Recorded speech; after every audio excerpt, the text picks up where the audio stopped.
Welcome to the special city council meeting for the city of Virginia. Today's date is Wednesday, August 26th, 2020. The time is 9 a.m. We'll call this special meeting to order. We have our city administrator, Britt C. Bennis. We have our finance HR director, Sherry Erickson, city councilors that are present, and Pam. We have two items on the agenda today to discuss one's budget and one's personnel. Pam, would you please take the roll call? Baraboo? Absent. Okay. Friedlieb? Present. Olson? Present. Neondich? Present. Johnson? Here. Aaronzelli? Here. Cuffey? Present. Thank you. Okay. Start with item number one is the budget. Everybody has before them a budget analysis sheet, a preliminary budget set forth by our finance HR director along with city staff. And I'll turn this part of the budget presentation over to our finance director, Sherry Erickson. Sherry? Hi there, good morning. There's three things to look at or keep in mind as we go through the budget. And I'm going to be using this summary sheet.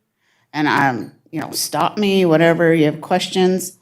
To back up this summary sheet, you should have in your packet each department. And hopefully we collated it so it matches the expense form on the second page. So I won't be going that fast, but to start off with, there's three things to keep in mind. The overall general fund levy. I tried to keep it zero or as low as possible. We came up with 2%, which is roughly $90,000. So just keep that in the back of your mind. Overall, because of the debt levy, the new bond that you guys approved last night for the minors 2020B is $163,675. The special P&H tax abatement, meaning that we request 100% of their taxes to pay their bond. So we don't get any of the tax money in, that just goes to pay their P&H bond, which is 100% tax abatement. And so you're looking at about another 15 years of that. That was a 20-year tax abatement.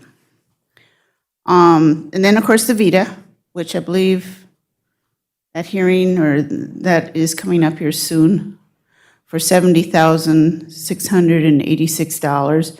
And that's based on the market value in the area. So that would go strictly to VITA, which you'll see on the second page. The next thing to keep in mind is under other revenues, we did see an increase in the LGA this year for next year by $200,000. So that was a shot in the arm. So do appreciate that. Our taconite aid and production tax did decrease around 40,000, 48,000, and I can get the exact number for you if you need that. But that was due to the shutdown of the COVID. Since the mines have been going, started up again, and people haven't been laid off anymore, we see that leveling out. It's a 3-year cycle. I kept the SRO the same because I don't think we have any new agreement with the school district. But, so we kept that the same, but let's drop on down to the $288,538. This is what it's going to take from reserves or from enterprise funds, but right now I just have it in reserves, to balance out the 21 budget. This is where we got dinged by S&P rating for our last bond, is because the last few years we have been having to utilize or draw on our investments or reserves to balance the budget. We need to, and it's going to take a few years. I think Paul Steinman mentioned this last night, to crawl ourselves back up where we can have revenue meet expenses for the general fund. And it's not like we're not trying to do that. I know that we met last week with Mountain Iron, and, things like that will definitely help with the general fund. So it's a positive thing. It's not all negative. As we go further down, you see we don't have the hospital there anymore. In ways, that's good because that was a negative on us. But not to be scared about the second drillings that they're doing because there is that petro fund. It's my understanding there was an old gas station on that site. So there is grant money out there that I'm not too worried about the second environmental phase. So moving along, let's go to the second page. Does anybody have any questions on the revenue?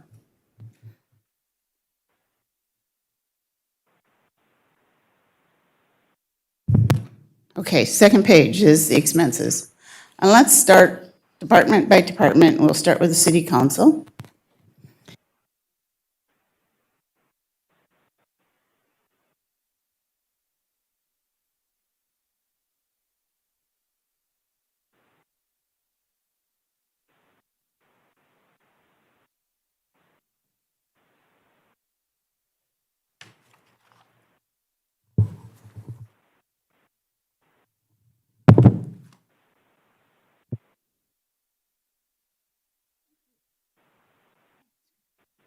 Okay, I got two of them. Sorry about that.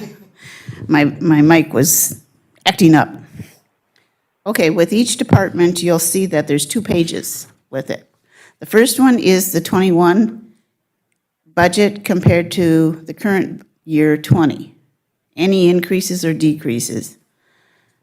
And along with that is a second page, which shows how that department is operating in their current 2020 budget. So you'll be able to see if you're over budget or under budget or right on. So far, the council is at 58%. We're pretty good. We're a little bit under budget, so that's good. So mainly in the council budget, it's your salaries. We have to keep an eye on that because if you have a lot of special meetings that I don't budget for because I have no clue if we're going to how the year is going to play out. But so it is a proposed budget. Main part of that is the medical. And I did budget a little high because I will not get the PEEP rate until October. So this is, once again, if we set the levy at 2% and we find that we can lower it, then we can still lower it before December 30th. But we do have to set a preliminary levy, and I have to get it into the county by September 30th. So if you have to meet again, that's your window. Okay, next one is publications, which is pretty much self-explanatory. It stays the same, pretty much. Next one is mayor's position, that is coded separately.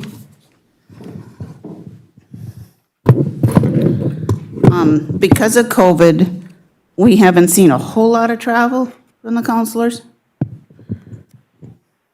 there any questions on this one? Okay, we'll move on to administration. This basically includes Brett's department, so jump in anytime, Brett. My staff, Yeah, let's see, half of Chris and half of Jen. half of me, Half of Sherry. Yep. yeah. Is there any questions on the administration? I should turn mine off, too.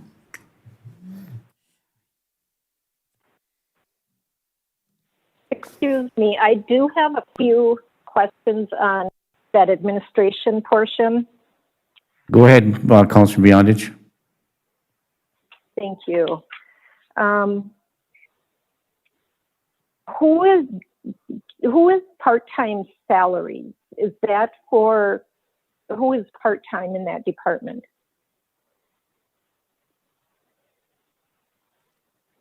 There should be no part-time in that department.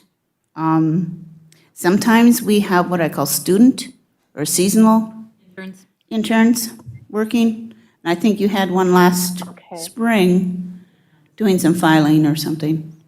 So it's, if we don't spend it, it's there. Okay. And then the other question is on the overtime pay. You have 500 in the current year, but none in the next year. Is that something that just carries over? No, it's not something that carries over. We do zero out the general fund. That, we're hoping to eliminate overtime. Okay. And then office supplies, we had at 2,500 for this year and 750 for next year. So we don't anticipate using as much next year? Nope. Okay, miscellaneous supplies. Can you explain to me what exactly that is?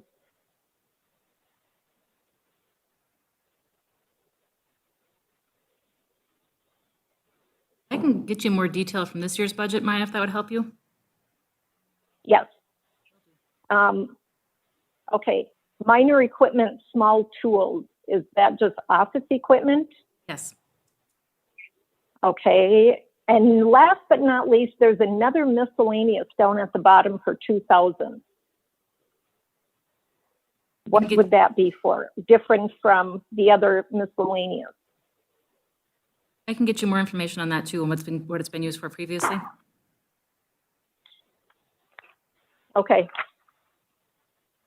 Thank you. Any other questions? Sherry?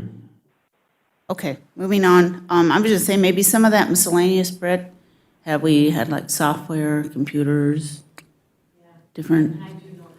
Yes, subscriptions for Adobe and such things like that, but I will get more detail.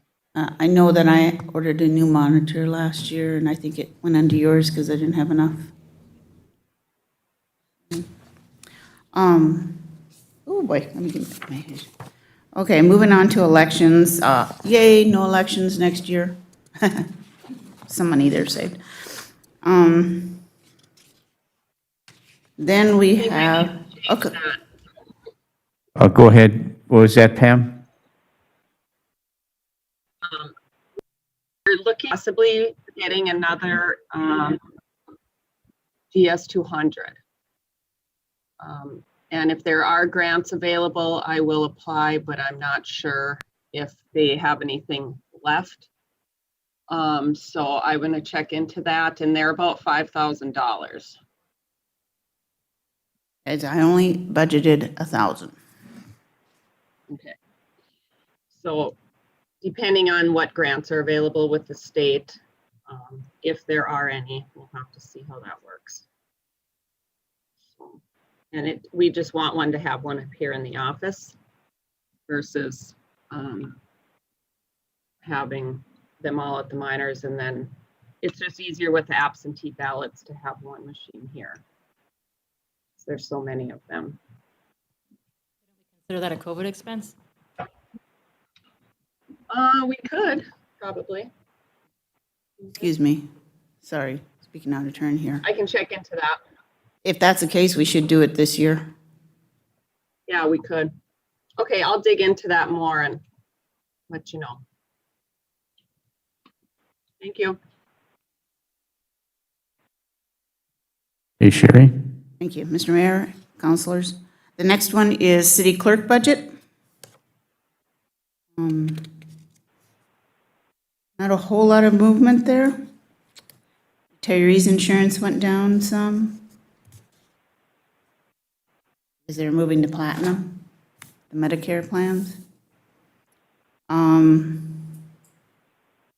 Any questions on that? Pretty generic.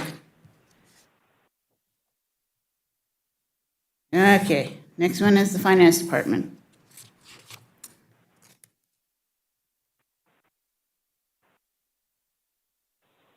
I do have a question on that one. Sure. Go ahead, Counselor Beyondich. Overtime Please repeat, you got cut off.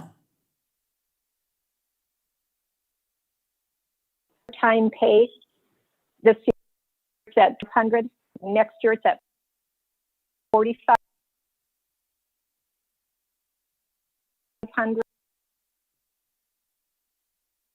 You're breaking up, Counselor Beyondich. Would you please repeat that?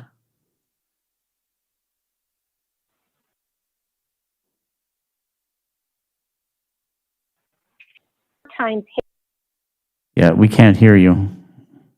Her question is the overtime pay is increased in finance from 2,500 to 4,500? And I can answer that if that is the question, Maya. correct. Okay, thank you. Over the last 3 years, I've been watching this, and as you can see in year 2019, it was up around 5,500. Our current year, 4,400, so I bumped it to 45. The reason for that is I have a staff of 3, and sometimes one staff member is helping out in administration. So technically, I have like maybe 2.5. And when it comes Okay. to year-end 1099s, W-2s, they do put in a lot of time. That's where you see the overtime. And I can go back Thank and try to stop them. But in order to get the job done in the time element, that's just the way it is. Does that answer your question, Counselor Beyondich? Yes, thank you. Thank you. Sherry? If I may, Mr. Mayor, I'm sorry, Counselor Johnson? thank you. That also, if someone is out, does that affect the overtime as well? As we had staff that were out throughout the year. So that Sorry. would affect the overtime as well, because someone's doing somebody else's job. Okay, thank you. Correct. Anybody else? Sherry? To the attorney, this obviously has changed quite a bit from the previous year, being Brian is his contract with Trinity. It's been pretty good. And so mainly in here is Chris Johnson, or I can't say her last name, but Marfiati, yes. So she's mainly in here. Legal fees would be our prosecuting, which is, Mike Carney? yes, thank you. And then the contract services is our Brian Trenti. Any questions on this? I do. Yeah, Counselor? Sorry, guys. Go ahead, Counselor Beyondich. Okay. Minor equipment, small tools, that went from 6,000 to 15,000.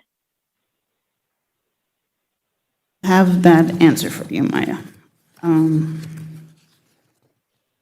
Oh, Britt, I don't have it with me. What we were anticipating there was some data. Shoot.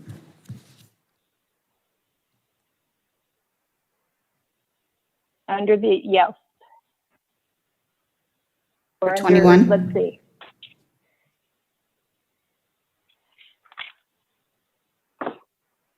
Or are we going, it's under data, it's page 1. It's under data Is that the processing? next one we're Yes. going to? Yep, and, okay, City sorry. attorney monthly budget.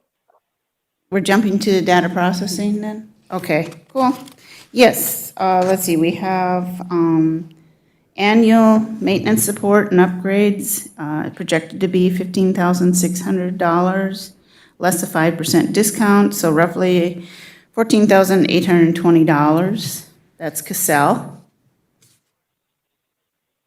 That's the annual And then what maintenance. is the, I'm sorry, what is the jump for other professional services.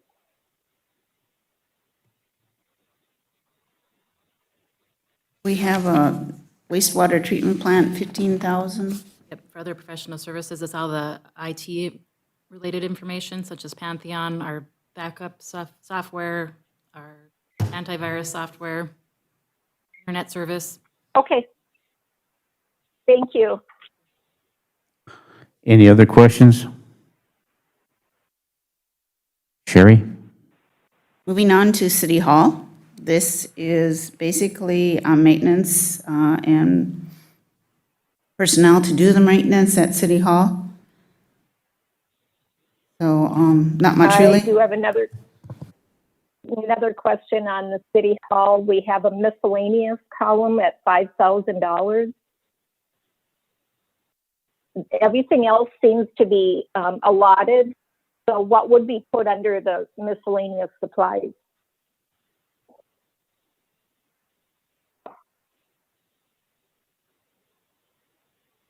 I can get you a detail on that, but in 2019, it was 5,300 spent in there. And so far, we have spent 4,900. I'm hoping with this Amariso and new improvements that we won't be repairing like we've been repairing at City Hall and jump in anytime back there, engineers. But wouldn't that fall under repair and maintenance under the building? Sometimes it's little small tools or little small pumps or something like that. It all depends on how it was coded. So like I said, I can get you a detail on that particular line item. It'll show the vendor and hopefully a description of what the part was.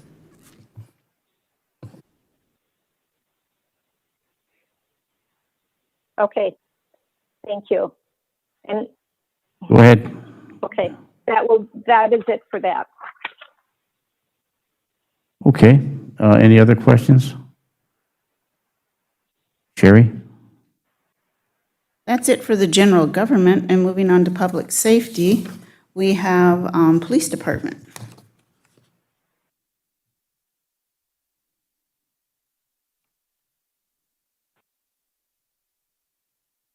Any questions?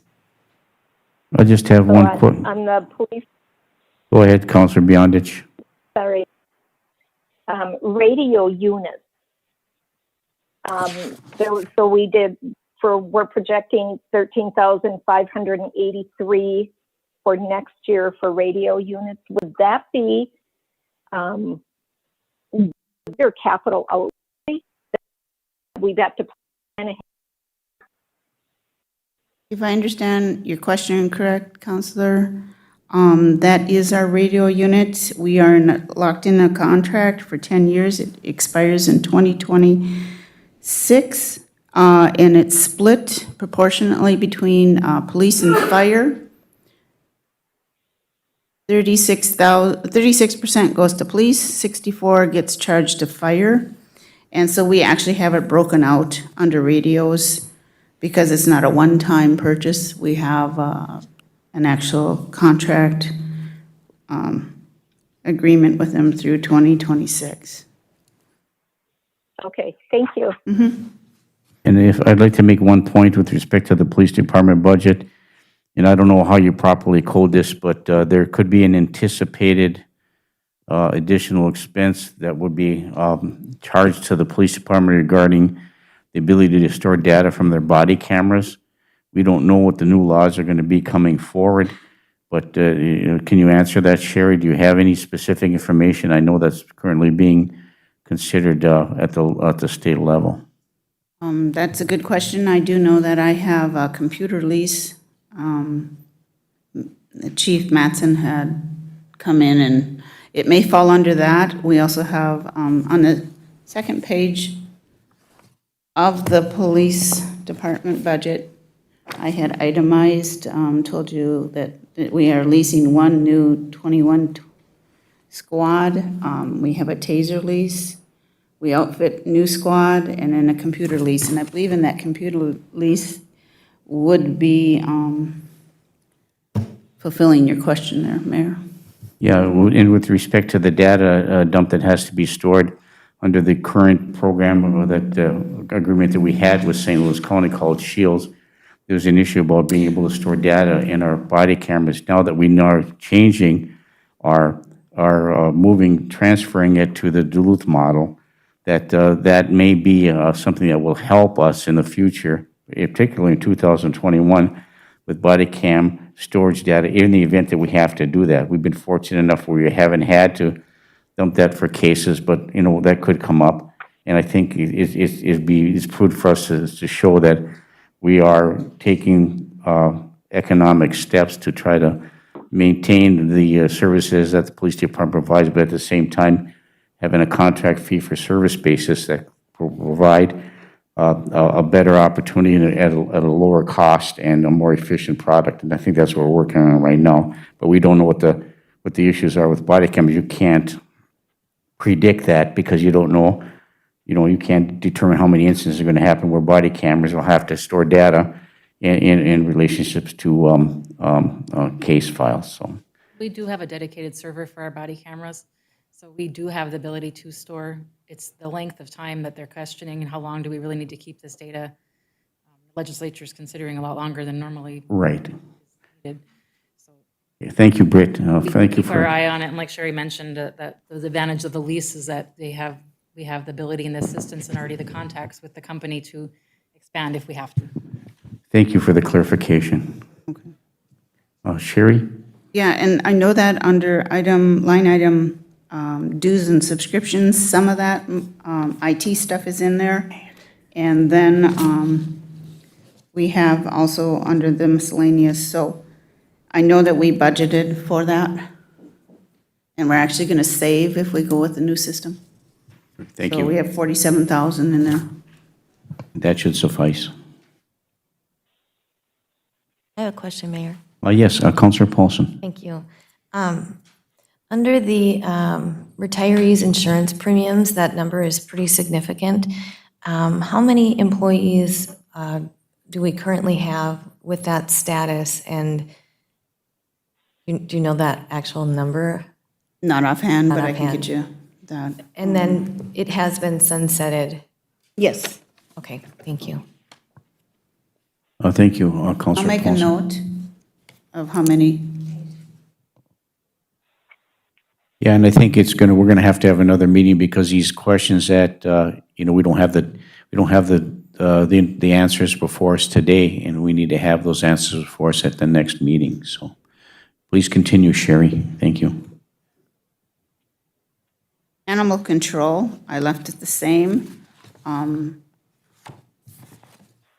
I did not receive, I'm going to recommend that we stay the same because of the COVID and because of the budget issue. I have not seen any presentation come forth from them requesting an increase. So I'd like to keep it the same. Okay, Next one is fire.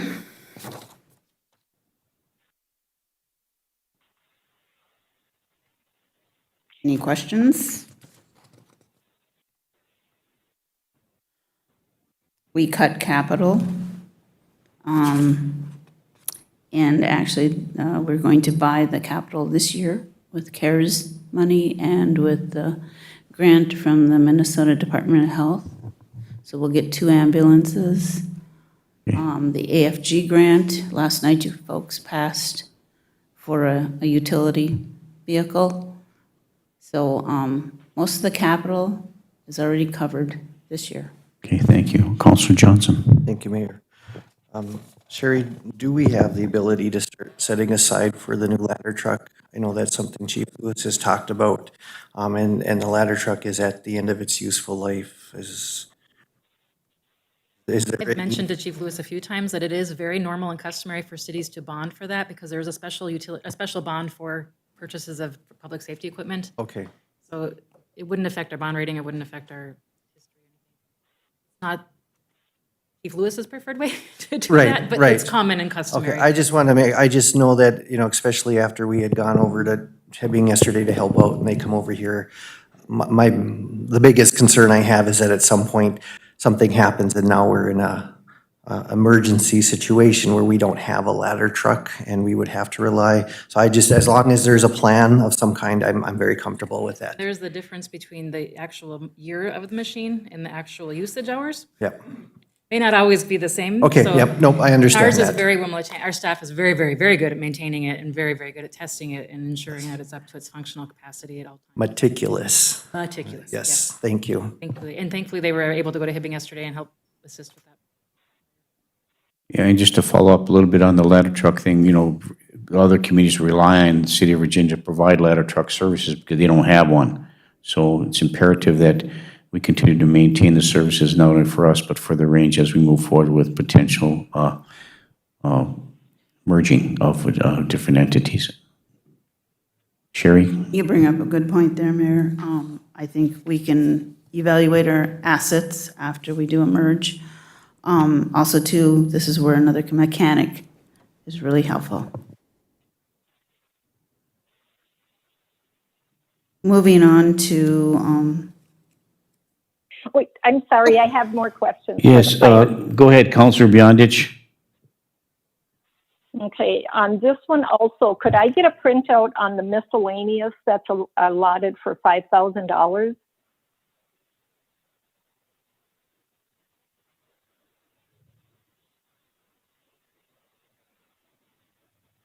I will do that. Okay, she'll take care of that for you, Councilor Beyondich. And then I do have another question, because as I've gone through the credit card statements for 2019, there was under, I believe it's Chief Frederickson's Sirius Radio. Where would I find that on this sheet? What is that under? I will have to see what it was coded to. I'm sorry, I It's didn't hear you. possible it's under subscriptions, but let me double check. And that would be line item, the last object code is 433 on the second page. But I can find out for you. Okay, and then the other, I don't know for license plates that are not city fire license plates.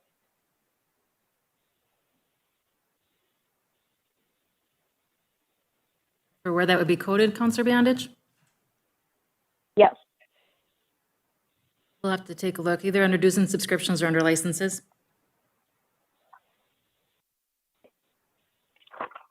all right, and I know I had a question on here, or when we hire a firefighter or a fire person, when they're outfitted with their specialized equipment that it's custom made for their size.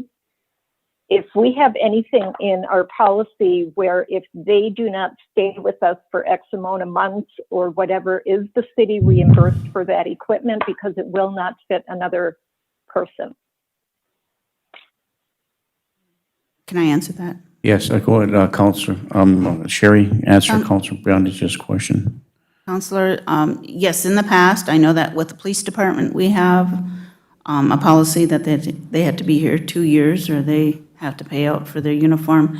But I don't believe we have that for the fire, and maybe that's something we should definitely check into because the turnout gears are very expensive. And we do reuse the turnout gear, so if it's a size small, it's a size small, and we do hand it off to the next person. Okay, thank you. And that hasn't been a problem as of yet. All right, thank you. Councilor Beyondich, and any other questions? Not on this section, thank you. Okay, thank you. Sherry? Moving on to Public Works, which will include your streets, ice and snow, truck and equipment. We'll start off with streets. It's pretty generic. I did have to increase the street maintenance materials. I had it kind of under the last few years, and so Ed did tell me I had to increase that. That's a jump of $70,000. Ice and snow is pretty much dead on. It's within its budget, and I just looked at the almanac now, and they might have more snow. No. But, so far, we're okay. Trucks and equipment, I'm sorry. Oh. I'm sorry, Counselor Johnson? Thank you, Mayor. I just want to, I know I brought this up several times, but I want to voice it again, that the melting of the snow in the alleys and on some of the major streets will not happen this year. I'm concerned that, at least we need to be aware of how Southside changes with the plowing and salting of the streets and alleys, because basically we'll have to double it for next year for north, or, yeah, next year is north side, right? I just know that people down my alley rely on shoveling their aprons of their garages and their sidewalks into the alley, which you're not supposed to do, and having it melt due to the steam. So I just really want to make sure we're at least paying attention to that over this winter to see if there is any difference or not. Thank you. And you bring up a good point, and those 2 utility trucks that you guys passed, hopefully, our new public works director will utilize them.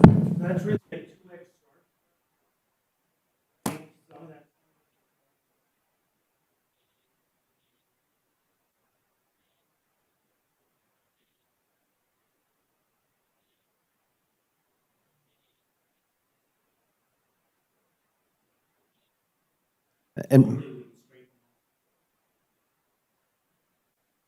my other thought was that there's only so much room in alleys to push the snow to the side. So I'm wondering if there will not need to be snow collection periodically throughout the winter when there's, even now in front of, and I can just speak for my alley, there's times where there's 4 or 5 feet of piled snow in between houses and stuff. So I can anticipate that without the melting, snow still needs to go somewhere. So I appreciate you all listening and at least putting that on your radar. Thank you. Thank you. Counselor Paulson? Thank you. Sherry, I missed this when we were on the streets. Under the street maintenance materials, it goes from 50,000 to 120,000. Is there a specific budgeted item that we're looking for improvement for street maintenance or piece of equipment? No, I think that actually Bill can help out.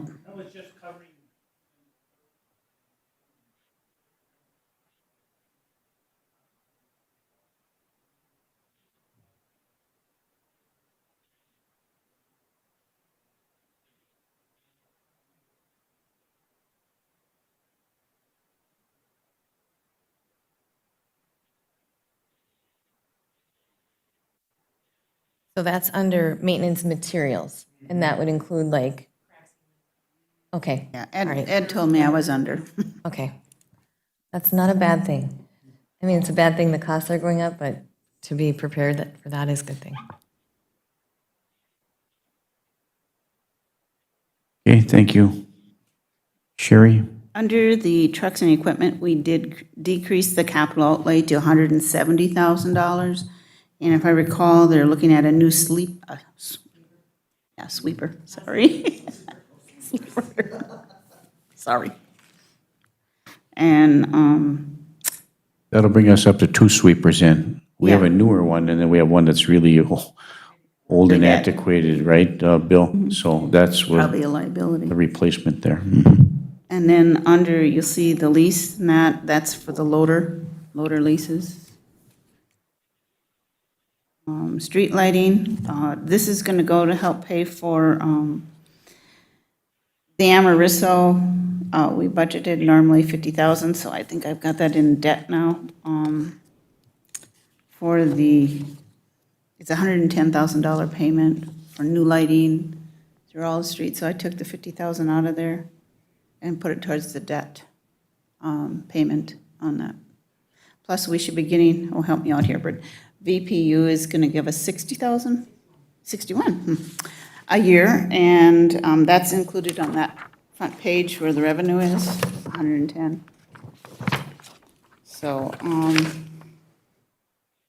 we will have hopefully some money from the foundation, and then the public utilities is going to contribute towards that debt that's in the general fund. So we'll make our Amorisco payment and, the lighting in the cupola, everything. It's a package deal. Traffic signals, pretty much the same. Public Works garage, that will increase now if we do get a mechanic in the Public Works equipment maintenance. If we get an extra mechanic, I had to budget that in there. Public Works office, this is basically, Mary is down there, but we split her time with, she's 50/50, she's with Park and Rec and Public Works. And then the Public Works Director salaries will be in there. Can I ask a question? Sure. Counselor Paulson. Thank you, Mayor. Since we've talked about the pocket parks and the distribution of what department they should actually be under, is there, under this Public Works heading, is there any pocket parks or street? I guess now would be the time to differentiate that within the budget. So is there an allotment? And would this be slated with Public Works for the Senior Citizens Center that we approved last night? You got good questions, and hold on to them, because the senior citizen, they'll be coming up underneath the miscellaneous here. Okay, so that's Oh, already I'm sorry, been, under the culture and recreation, you'll see there's a line item for senior citizens. and that's under the Public Works budget? No, that's a It's a separate. specific item itself? Okay, thank you. And the pocket parks should be under the park. So moving along to engineering. Excuse me, I have one other question for Public Works. Okay, go ahead, Counselor Beyondich. Under the general fund, we have uncompensated.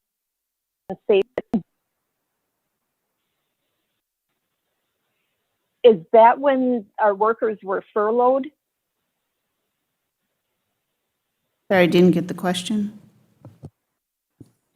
Would you please repeat the question, Counselor Beyondich?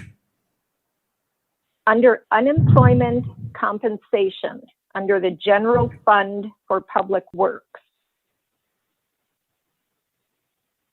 That is We paid unemployment, yes. 13,832 in 20 and 14,247 in 21. 21. Sherry? Do we pay into unemployment? We do not pay into it on a regular basis. We're in a reimbursing account, so when someone does go on unemployment or leaves our employment and applies for unemployment and they qualify, we have to pay 100%, which is roughly 50% So of when the, we furloughed everybody and took them off of paid administrative leave, for we 20, didn't really save that much because we were paying into that unemployment, correct? for the costs for the COVID furloughed, we will be able to get reimbursed 100% from the CARES monies. Okay, thank you. Okay, thank you. Any other questions? Sherry? Moving on to engineering. Now, this could change because I realize we have reorganization plan coming up here under engineering. But when I did this budget, this was earlier this summer, so, Well, we'll work There. that out in the next topic. yeah. Okay. So now we'll go on to recreation, but let's back it up to the senior citizen center. I have no clue.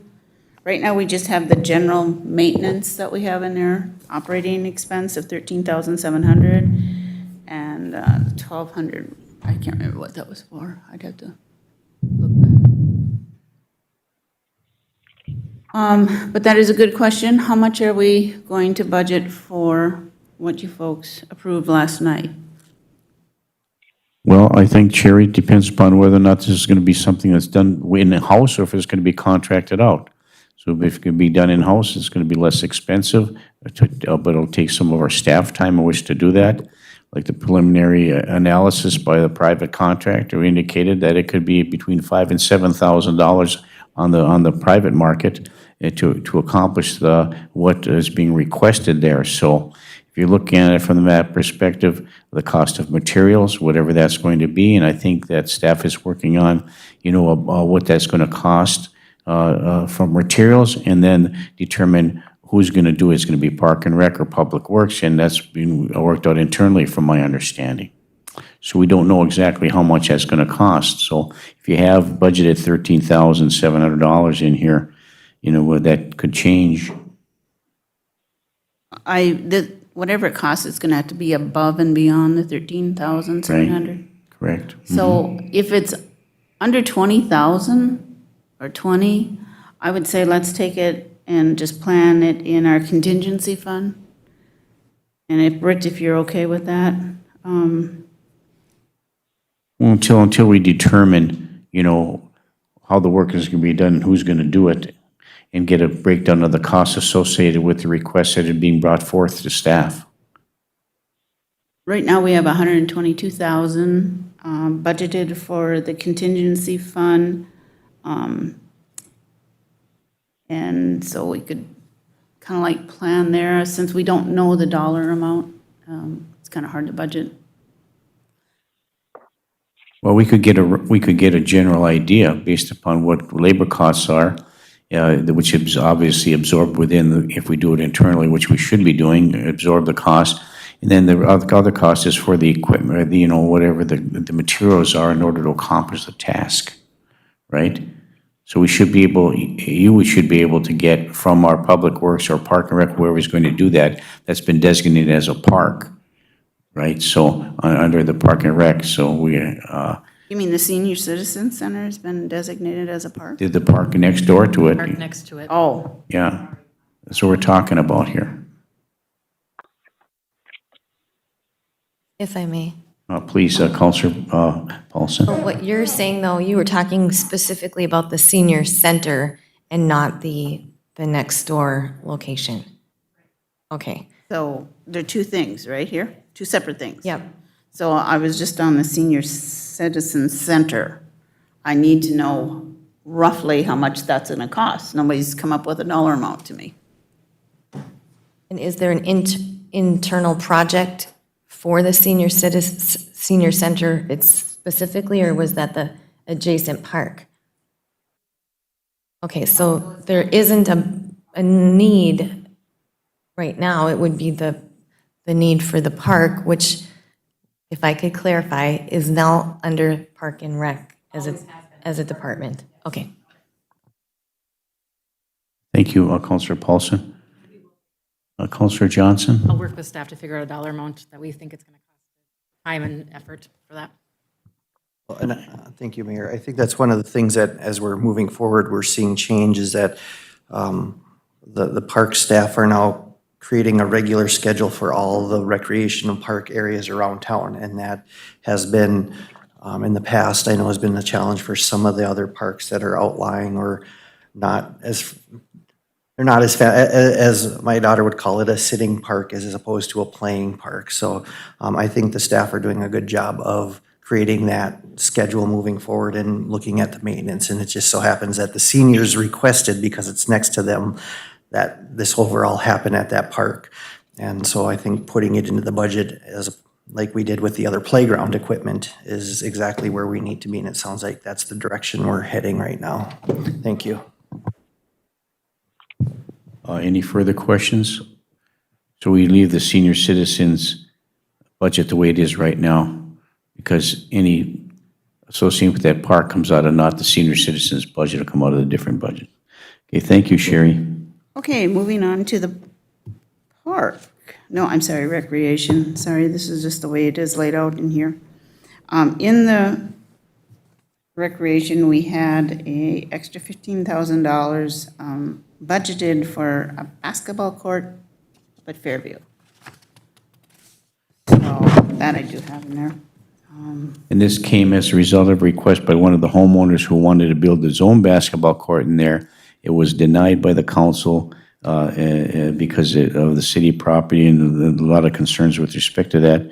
So this was one of the issues that was discussed for the city to take a look at, or for recreation to take a look at, building a basketball court right in that area where the private individual wanted to bear the costs associated with that. Is that correct, Sherry? That- Okay, That thank is you. my understanding. All right, So thank it's you. in there. Okay. And it's not necessarily we're going to build a park there, but, I mean, or the basketball court there, but it isn't, There. you're looking at budgeting it for that. Is that correct? Correct. All right, thank you. And then moving on to the park, which is a hot topic. I also have the greenhouse renovations in there for $10,000. I just, every year, throw $10,000 in there because I don't know when that roof is going to fall down.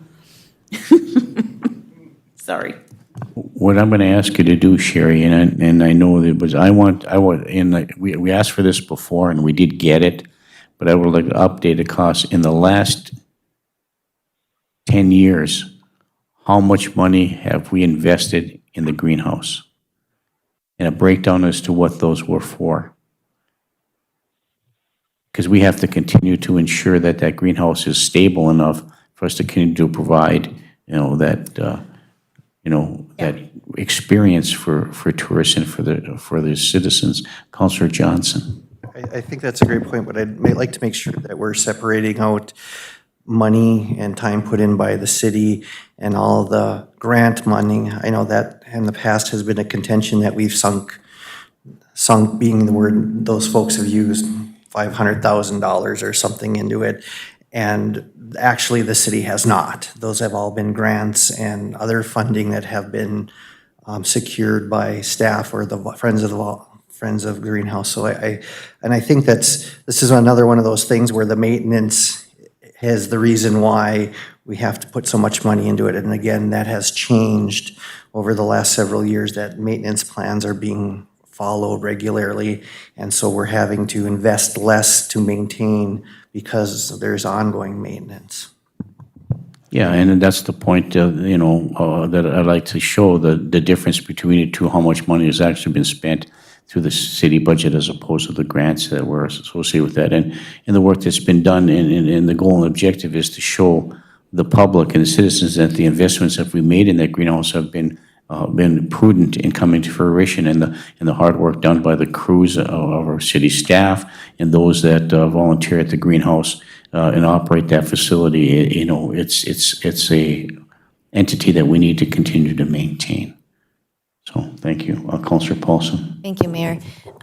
So I guess I'm going back to the top, Sherry, if you don't mind. Under the salaries under recreation, the increase is $119,000.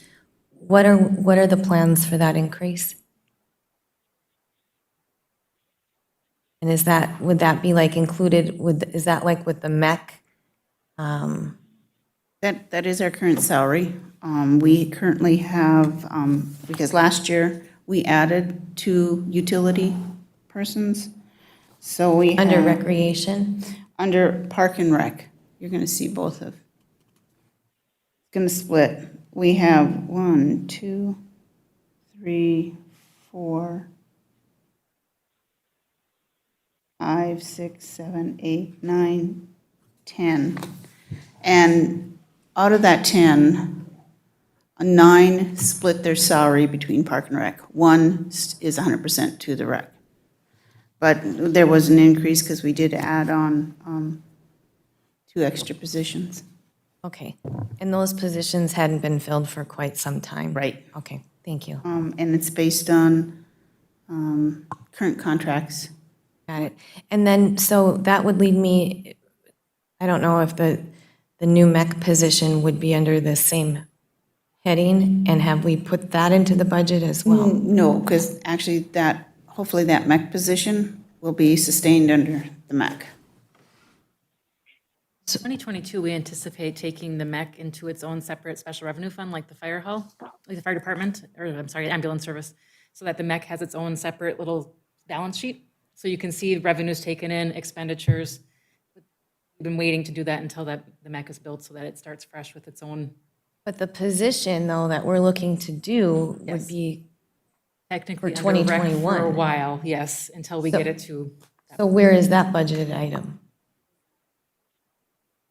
So don't we need to budget for that? we should, and we should anticipate revenue on that person also. So there should be a, Like whether it's a salaried employee or a group, right, we still need to include that. And where, which portion of the budget would we be including that? recreation. Recreation. Okay, so do we need to talk about that right now since this is the 2021 budget? Go ahead, and then we'll go to Counselor. I just wanted to bring that up. ISG is recommended we are going to be paying for that, but what I've seen so far from the firms is a lot more than that. So it's a discussion we're going to have while we're doing this budget discussion. So I mean, I'm open to hearing that. I just think we need to, if we're looking to hire or contract, that needs to be within this budget review. We are taking the RFPs till Sunday. So next week, we need to talk about what we're going to do with that position. So this is not going to be a final budget by any means. Okay. So we'll need to add that in there, but we need to Very have good. another subsequent meeting after we get all those RFPs back and figure out what are we going to do. Very good, This perfect. position, yeah. Thank you. I've gotten the one RFP, we has one more call that is sending in, and we've also gotten 17 resumes. Excellent.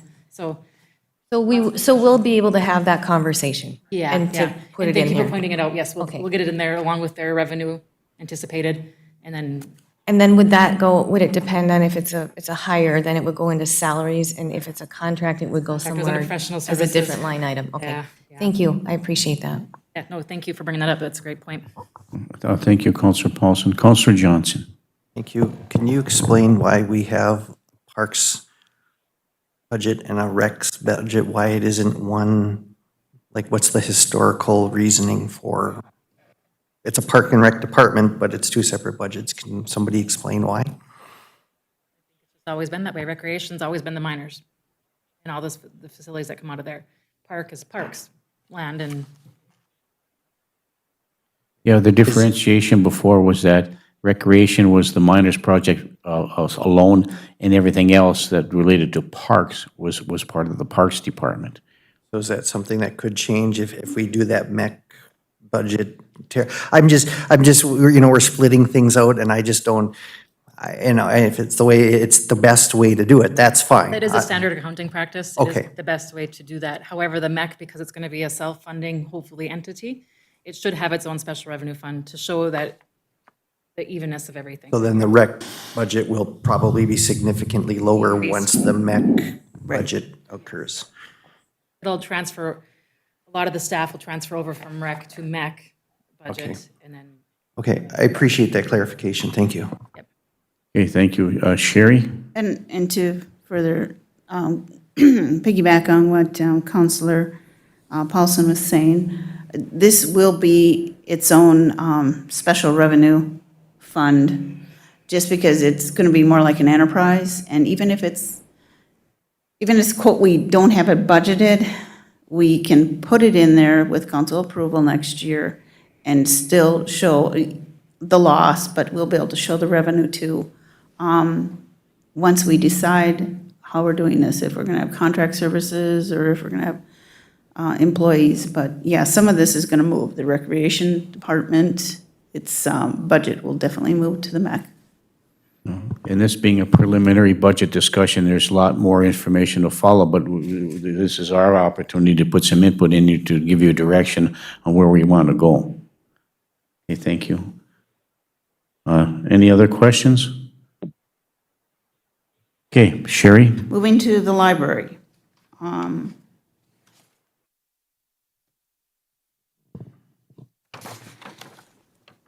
We have a new library director in there.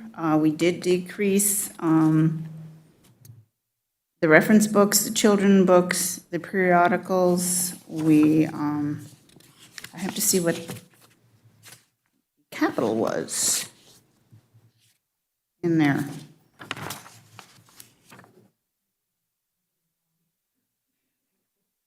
I'm sorry, I'm taking time out to sign a bond. related to our bond sale yesterday, we have to have this document in this morning, so they've been calling me, my phone keeps ringing, so they need Sherry to sign this document, so sorry about that. No, we anticipate that would be the case. Thank you. Yes, sorry. And I apologize, but we have $26,000 in there for capital. And I know there was something needed for the library. Was it the children's section? Oh, maybe that's what it is. I do know that they wanted one more security camera and there was something else in it.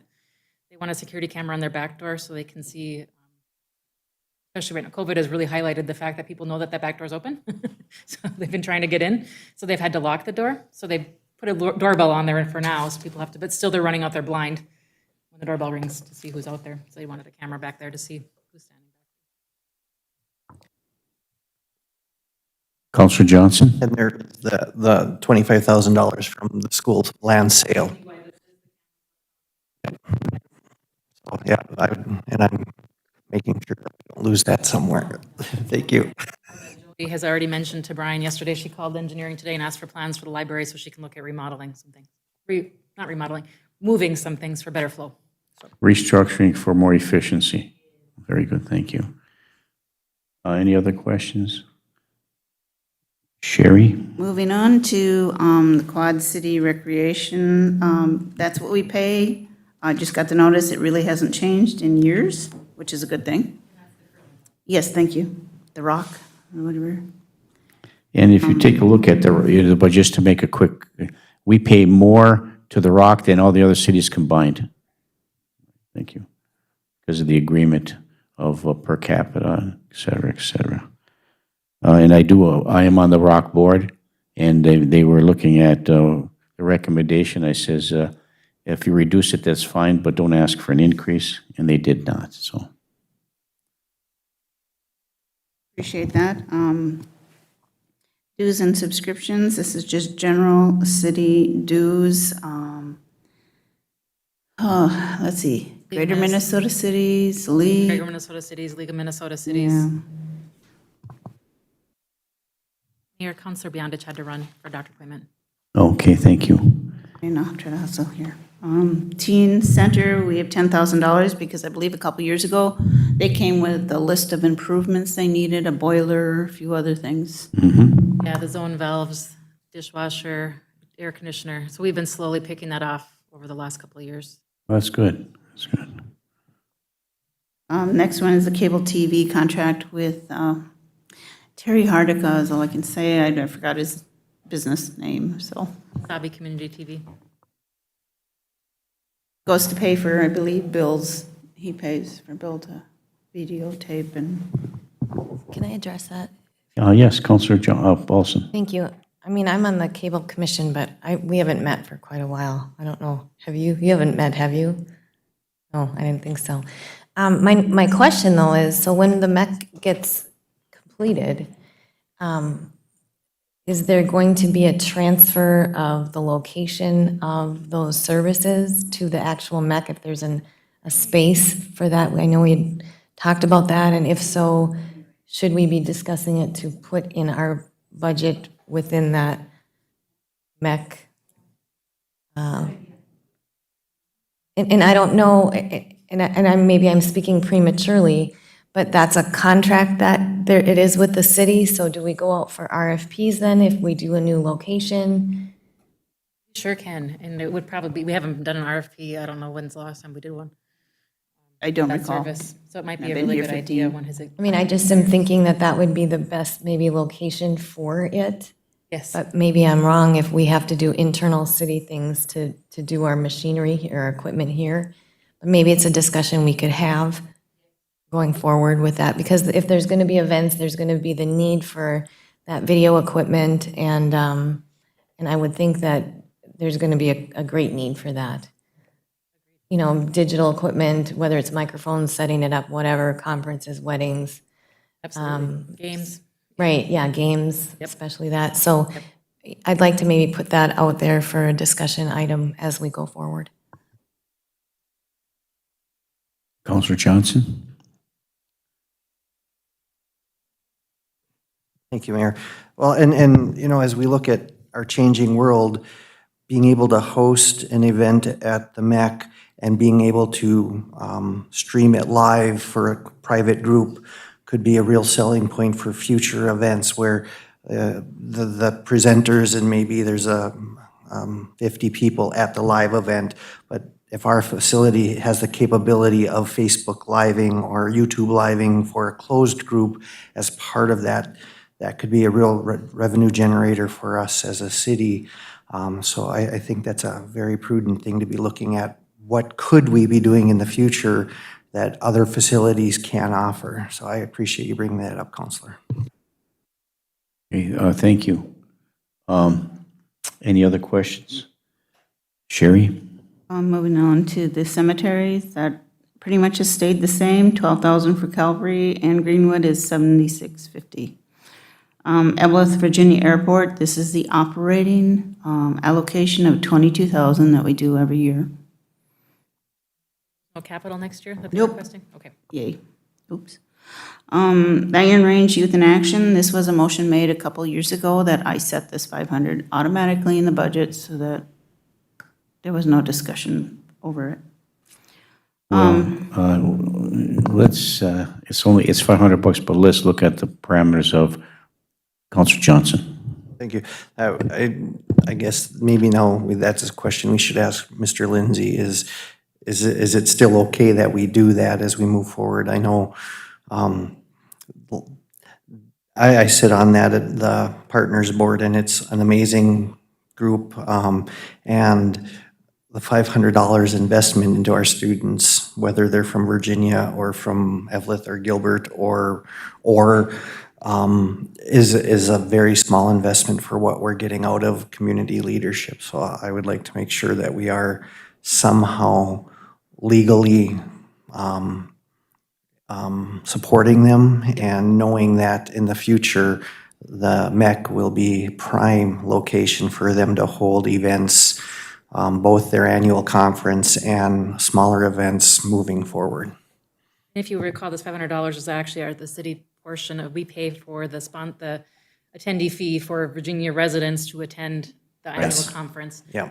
Thus making it a legal expenditure. It's not a donation to the entity, it's actually paying for registration fees for For students.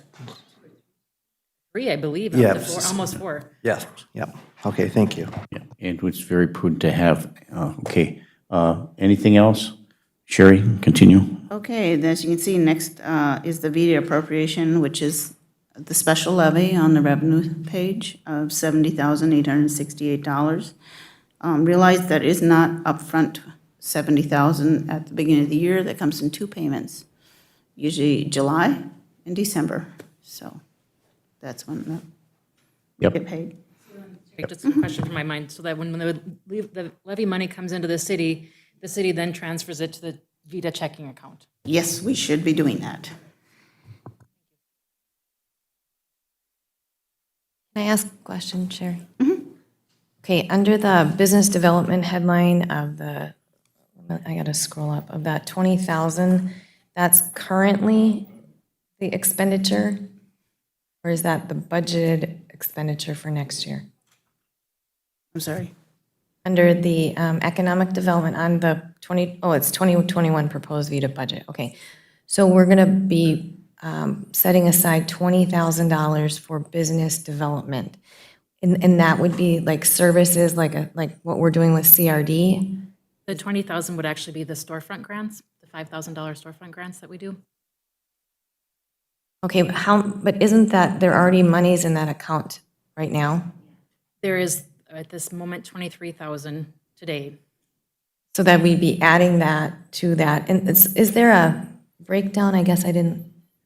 Yeah, at the bottom of that page, kind of goes into the 2020 grant program, or such of its 2021 grant program is 20,000. 0 funds into the revolving loan fund, because the revolving loan fund's pretty healthy. Okay, and I think part of me being on the task force that we've been kind of going through how this is going to look like going forward, I do have some questions regarding, and I haven't sat in on a Vita meeting, but just on the task force portion of it. And part of the question that I have is, with the SHPO regulations that are coming forward and the costs associated, and there's been so far only one successful program with, I know there's others in the hopper and they're they're working on that. My concern is the amount of dollars now that a building owner would have to probably spend. And during what has happened with COVID and maybe the uncertainty, that maybe that portion of it is rethought a little bit.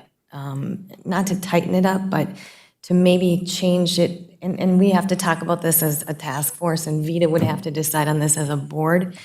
But to put, and I know the reason that we received those IRRB dollars was because we already had that downtown renovation program established.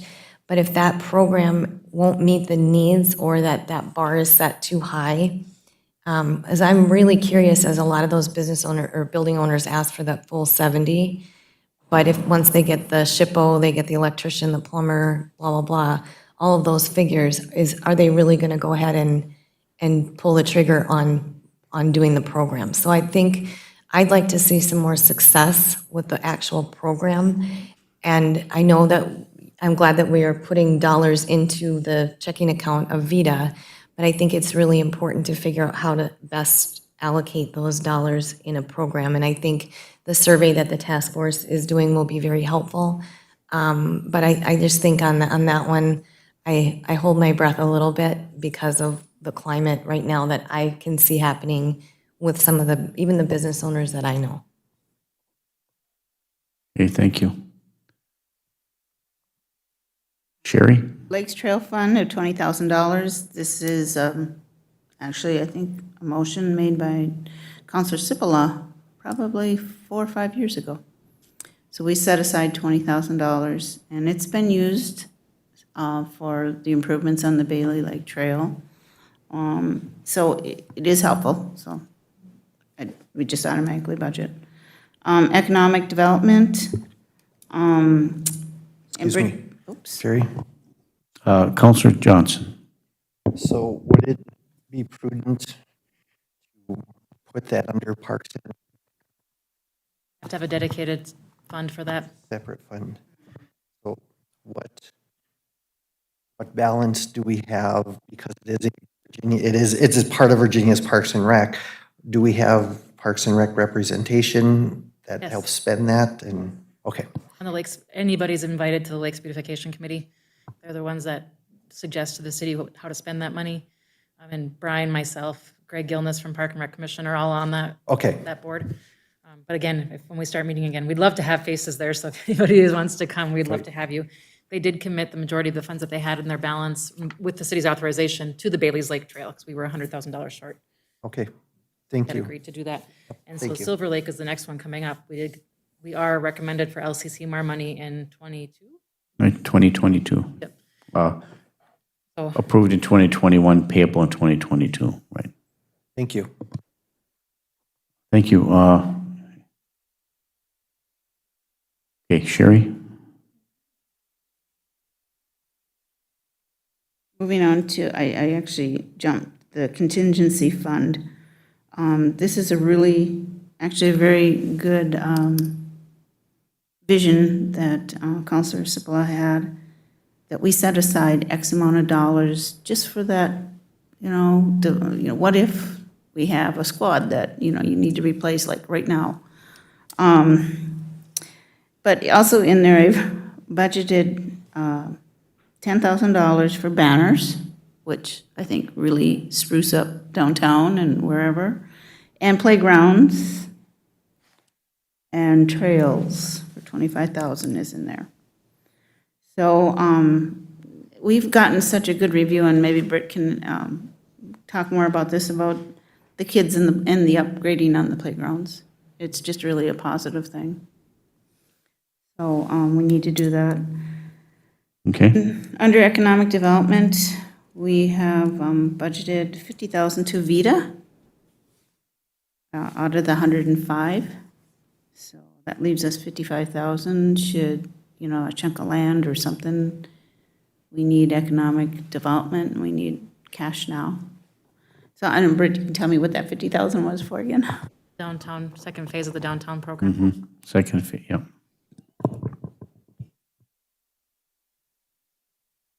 And then further on down, the 20 bond, the MEC bond 20A and 20B. That is the bond payments. And obviously on the revenue side, we have budgeted for that. So far, our sales tax is coming in actually pretty good. We haven't met the main holidays yet, and we're hoping for, a good spike there, so. Okay. Then moving on down to, if anybody has any questions on that before we go to the enterprise. Okay, the enterprise, I also lumped in the special funds, revenue funds, tennis for all and ambulance.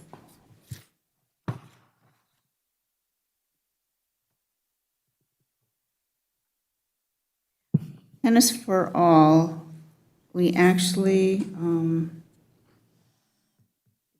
I need to enter this, but I did put it on this sheet.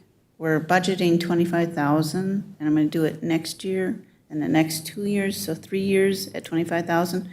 I did talk to Brian Silver. The outside tennis courts need to be repaved. Again? Outside, we did the inside, $45,000 a couple years ago for the inside floor. In 7 years ago, or is it we did the outside ones too? I guess they're. The plan is to do them in 3 years. So Sherry's going to sock away 25,000 a year for 3 years. And that third year, then we'll do the outside one. So it'll be 10 years after it was done previously. Okay, good, thank you.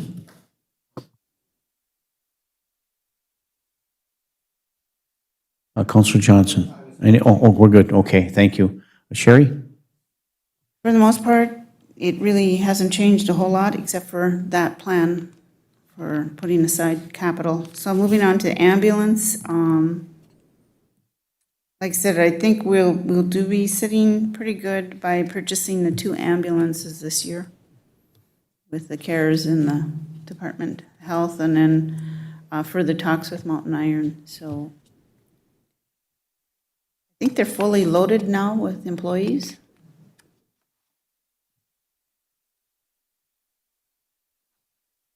Any questions on the ambulance?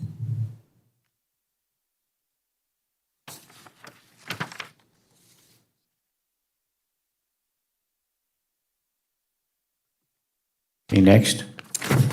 Next is the Washington Manor, and Dana comes and gives us a report, and so far they're doing okay. We'll be in the black there. Solid waste, we'll actually be in the black because of the garbage rate increases for this year and next year. Capital is 2 trucks, if I recall. Yeah, hang on. Recycling and garbage, because we're behind.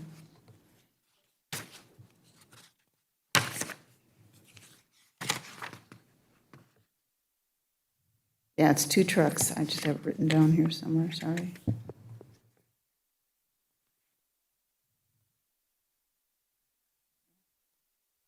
Mayor? Sorry, Counselor Johnson. Thank you, Mayor. When we were talking about this, the solid waste, one of the things we did is we raised the rates, a flat rate. And then I know I brought up discussion about trying to figure out an automatic escalator based on what the county rates go up, so we don't have to continue to raise rates.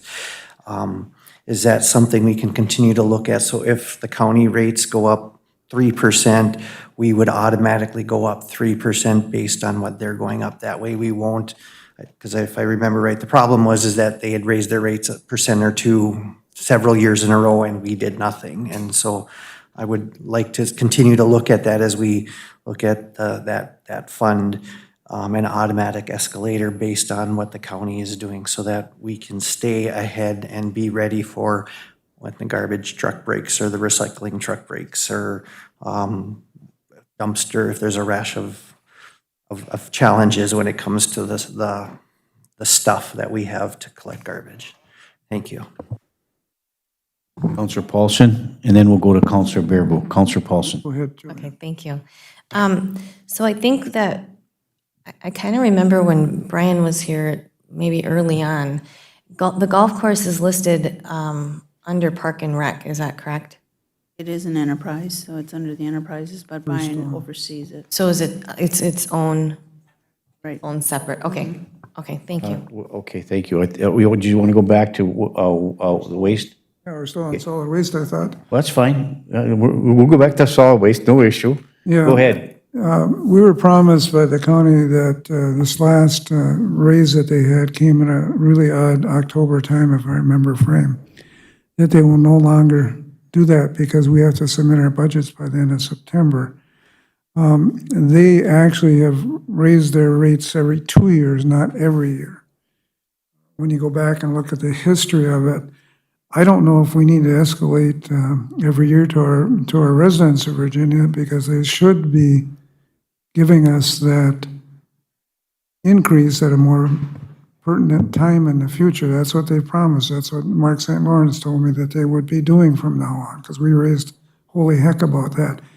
Because actually, their rates usually don't take effect until the first of the year anyway. So we would have time to put ours into operation. So that's just my philosophy on this.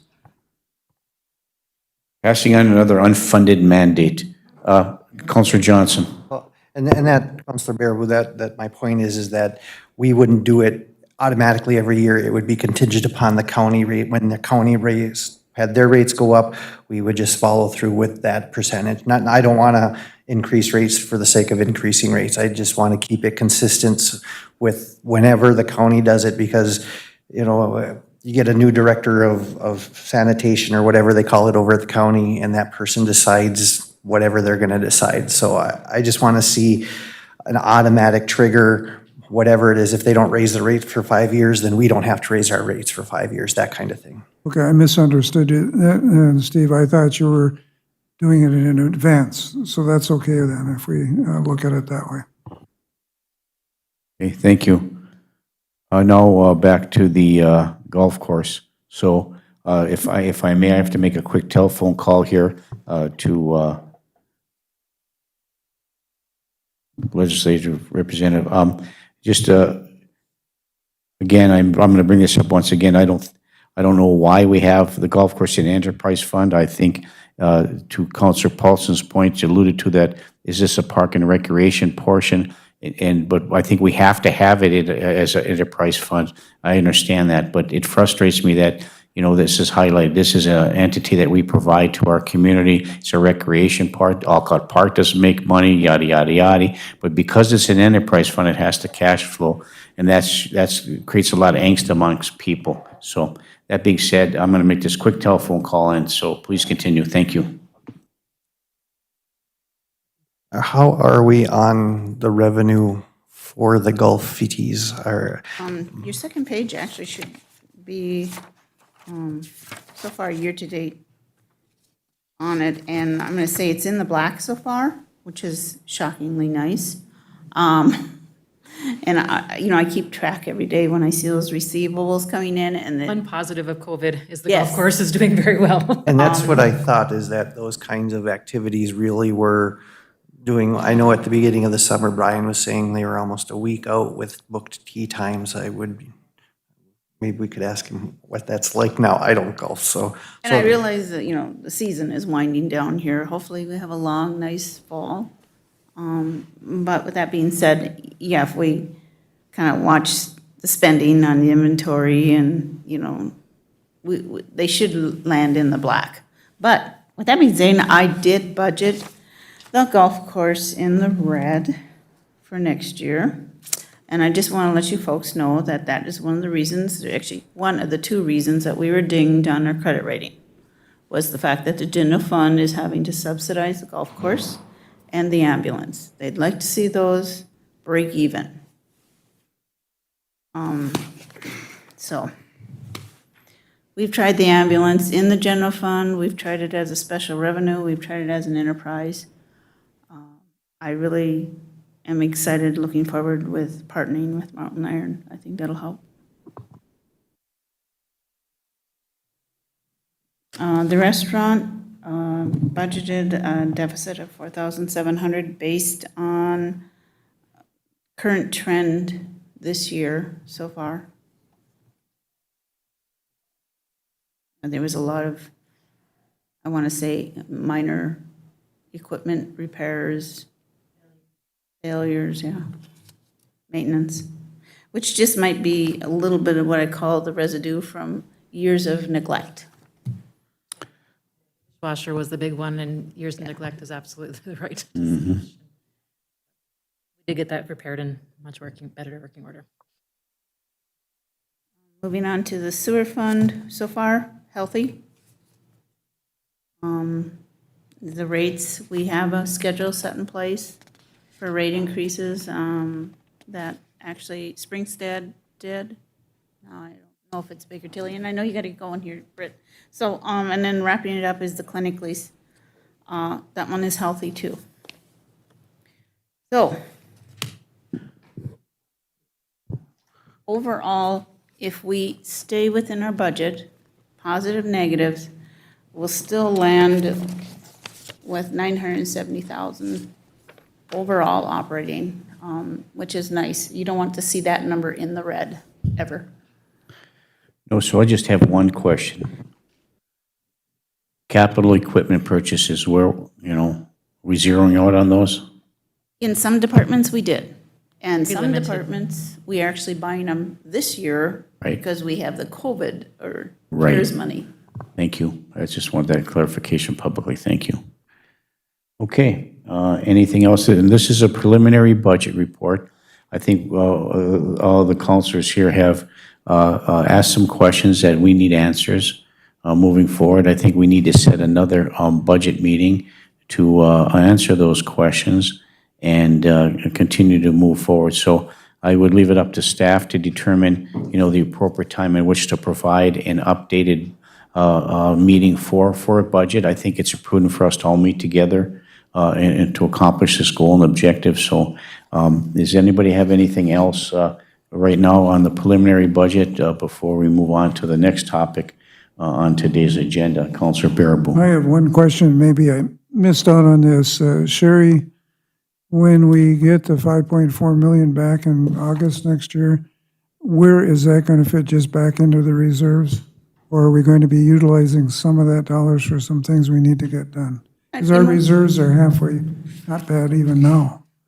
Well, we're still under our fund Yeah. balance policy that you folks did make a What resolution. will that do to our fund balance? It'll bring it up. And actually, I'm glad you asked that question. Okay, thank you. Because going back to the very first page on the revenues, the 5.4 million, we did an internal loan to ourselves rather than bonding and paying off the bridge. We did a internal loan because, yes, those funds are there for a rainy day. It was a rainy day, it was pouring. So we actually have to pay ourselves back.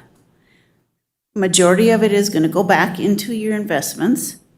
$900,000 actually came out of the general fund.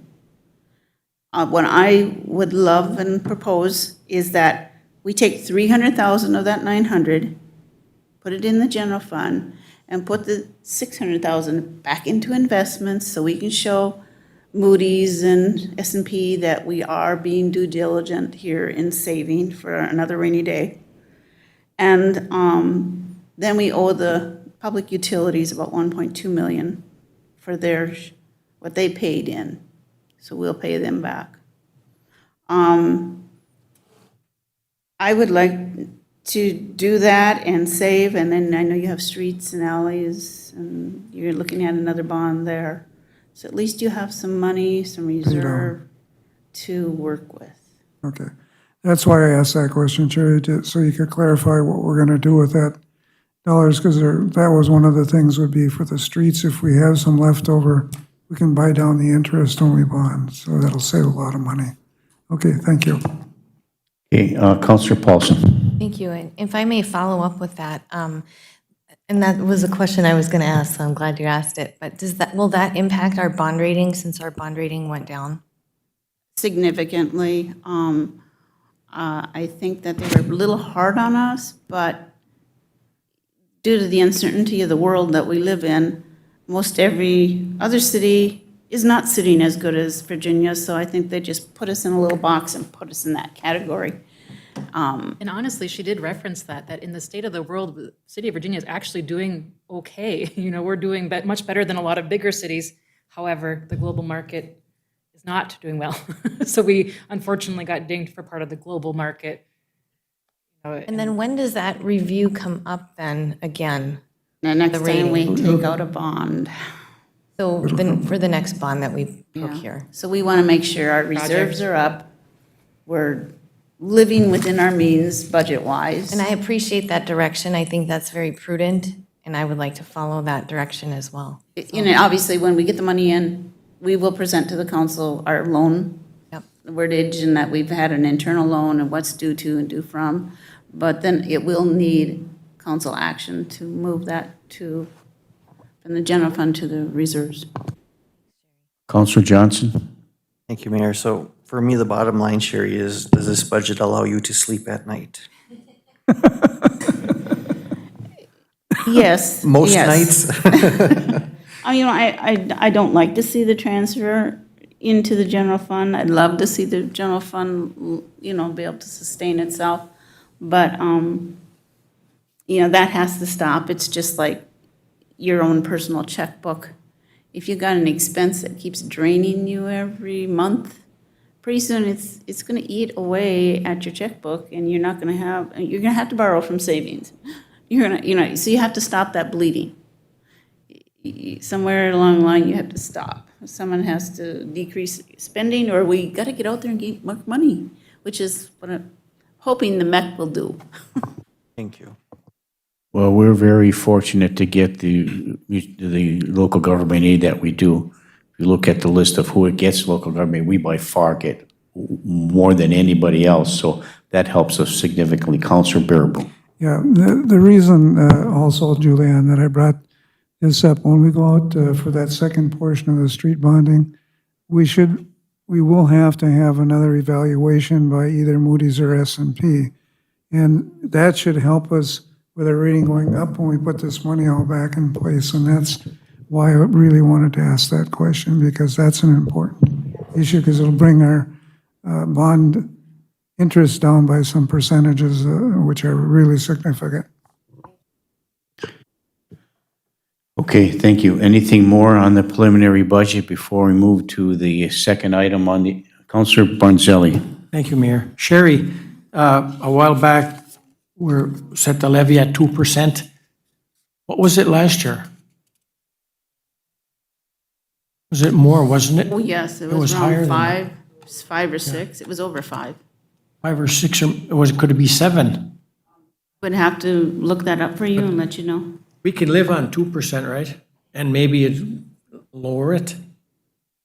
If you lower it, then that means you're going to have to increase the transfer from reserves, and that will ding you on your credit rating. Thank you.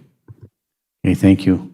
Now, is there anything else before, Counselor Paulson? I do, just. Yep, sure. If Sherry, could we just get a little review of the clinic lease and where we're at with that before we move on?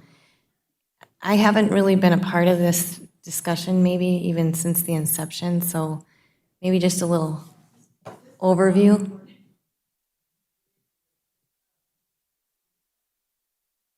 So far, it's Sorry. good. But the lease does go up, and it expires, I believe, in, I want to say 23, but Britt, correct me, is it 25? I think it's 23, the original lease. And realize we refinanced that bond because of better interest rates. We need to either work on getting them to agree to a new lease or sell off the clinic.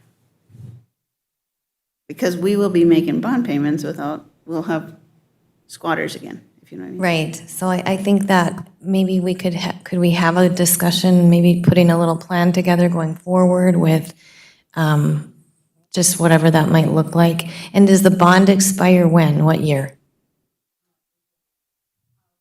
It's just a guess, because I know it was refinanced about 2 years ago, and I believe it was another 15-year, so I'd have to do the math and Okay. get you that. And that's just something we can bring up at a different time. Thank you. Well, thank you, Counselor Paulson. Okay, anything else that anybody would like to, Counselor Bearable? Yeah, as long as we're talking on that subject, unless I'm missing it here, where have we set aside those dollars for the repairs that still haven't been done in that clinic? Are they, because I don't think I saw them in this budget anyplace. Because there are dollars that we've received for those repairs on the, okay, go ahead, Terry. They would not be on this budget because, yes, we can't spend them. They're 1.6 million. We got insurance monies, and I believe they're right now with US Bank, so I'll get you the information. But we should start looking at what we're going to do with that in the future, because that needs to be repaired.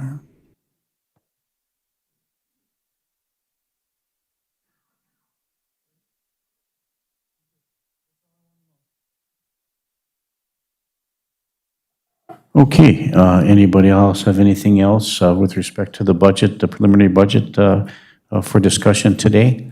Another meeting will be scheduled to answer all the questions that we've all asked you to provide, and hopefully have another budget meeting, as expeditiously as we can. So thank you. Let's move on to item 2 on the agenda, and I'll turn it over to our city administrator, Britt C. Bennis. Britt? Thank you. Yesterday at the council meeting, we agreed to vacate the lead engineer position. So in your packet, I put a kind of a synopsis of what the current engineering department looks like. We do have Bill Cole, our building official here. So under the engineering department, we used to have the lead engineer who dealt with street and road construction, zoning. He was the liaison to the city engineer and to the wastewater treatment plant. We had a building official who did property maintenance, who does property maintenance, plan reviews, building inspections, and code enforcement. And then underneath both of them, technically, it reports to the supervisor, which is the building official. We have an engineering administrative assistant who is the planning and zoning secretary. She also does the permits, and she does the gas and conversion inspections. When Bill Cole moved from the engineering tech position to building official, we chose not to fill that engineering tech position. We left it in the contract, we just chose not to fill it. So with this vacancy of the lead engineer, I had a thought that I'd like to see some kind of a city planner or community development planner or economic development planner, not really economic development, more community development planner. So I'm proposing, and this is just for discussion, not solidly set in stone. I have spoken to our building official and to, yes, she is here, about this discussion. Theoretically, the building official would still maintain doing the same information that he's been working on currently. The city planner could be implemented to work on the zoning portion, and also community development, economic development, and kind of that big 60,000-foot overview. When we're looking just for Second Avenue corridor, for an example, what could that be if the fire hall is located there? Then what goes around the fire hall? What do we want to implement and target for those places? Also, it could also assist me with the economic development piece of the planning portion of it. What kind of space does when Harbor Freight thankfully came to us, but what kind of space would we have needed for Harbor Freight to attract them? What do we need to attract a Kohl's or some other thing like that? And how do we get there? The engineering assistant would still report to the building official just like she always has. However, speaking with staff, they do need, and I don't know when the turning point is, and you guys can jump in if you want, when we need the engineering tech position to be filled if we start adding on any more things like the rental code or anything like that, because that's really inspection intensive. No, Chief Lewis wanted to be here also because he had the same kind of thought that if the engineering tech position could help with the inspections, it would release Bill Cole from having to do all of them. He could also work on more plan review and such. Maybe you guys want to jump in. I know. Well, I guess, go ahead, Bill. Bill Cole. Yes, we had Chief Lewis and the fire marshal and I had sat down to discuss what might happen if the rental code was to go into place. And it was our thoughts that if 2 full-time dedicated staff were hired at the fire department just for that purpose, and we had a new administrative assistant, because I'd like to move Christina up to my building inspector,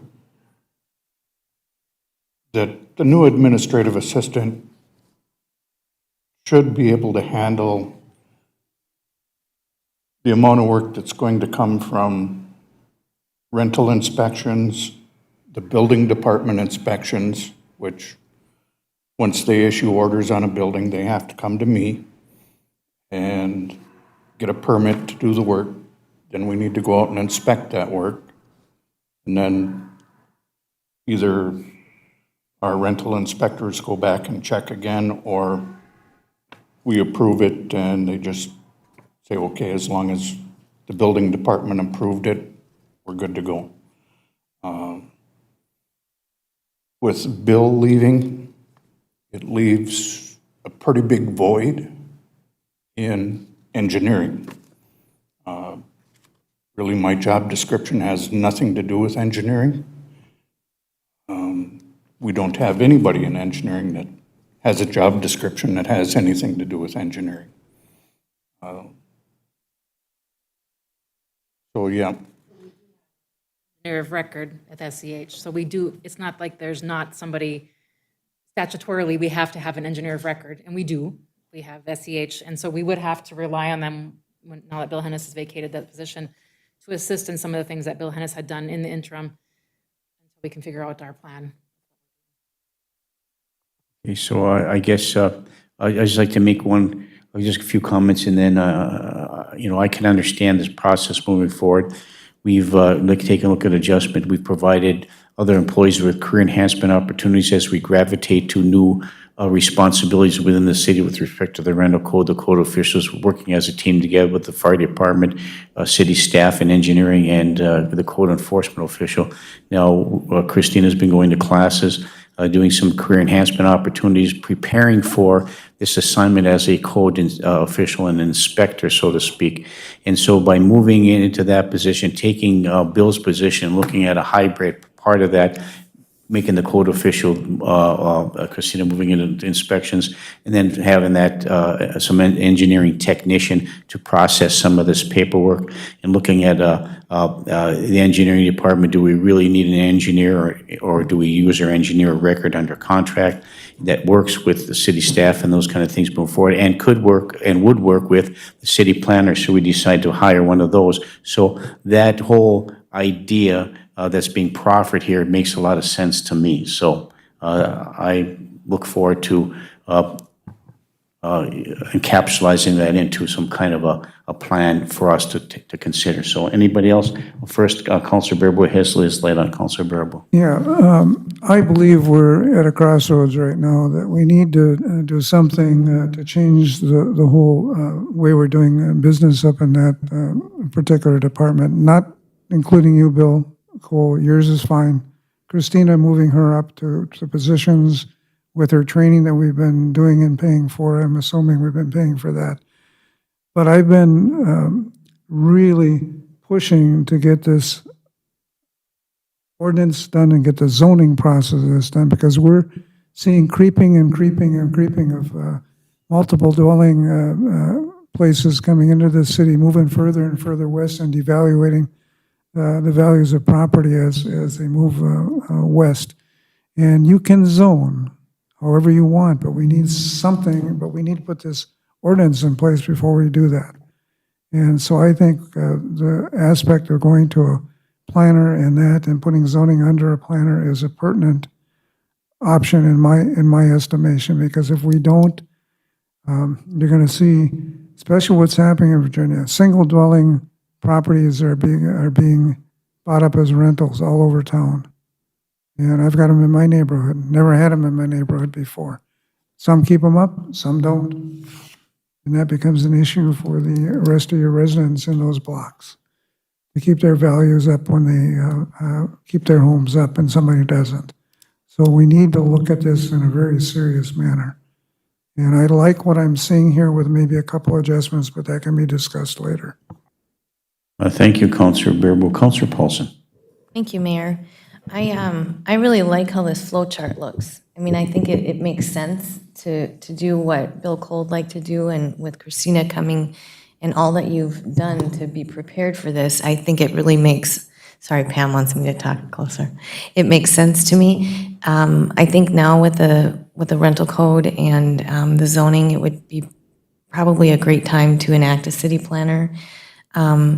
I also think that, it might take a little bit off of what all the different hats that you've been wearing, and like even like with the pan of gold, I think, that was so, we all kind of felt badly about that, but if you had, somebody in that planning position that would be kind of hands-on with economic development portion of our city development, that I think that makes sense to me. And I would even take one step further to say that, if Vita could also benefit, that maybe Vita could potentially pitch in on a portion of the dollar amount for that person's salary if one of those headings is going to be under that economic development title. So I'm really thankful that we're bringing this forward and having this conversation. I do think our engineer of record has done a great job, and I'm sure that within the department, they could tell us what would need to be tweaked or, maybe spread out with different people with different duties. But I've been really satisfied with what SEH has done.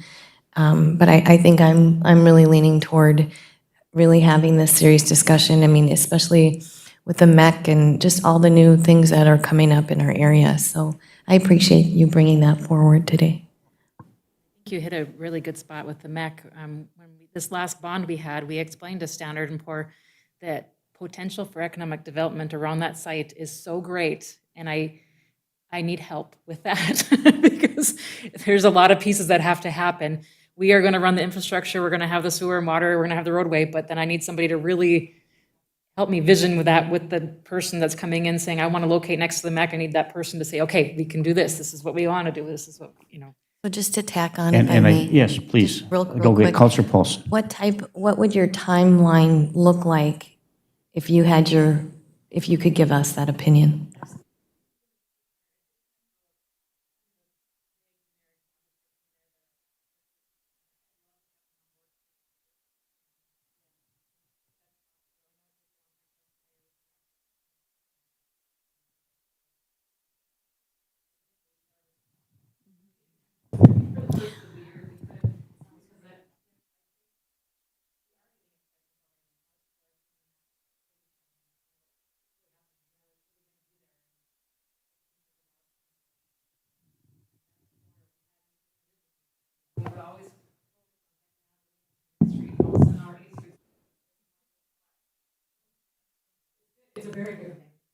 And, yeah, and I'd like to see us, there's a difference between city planner and economic development.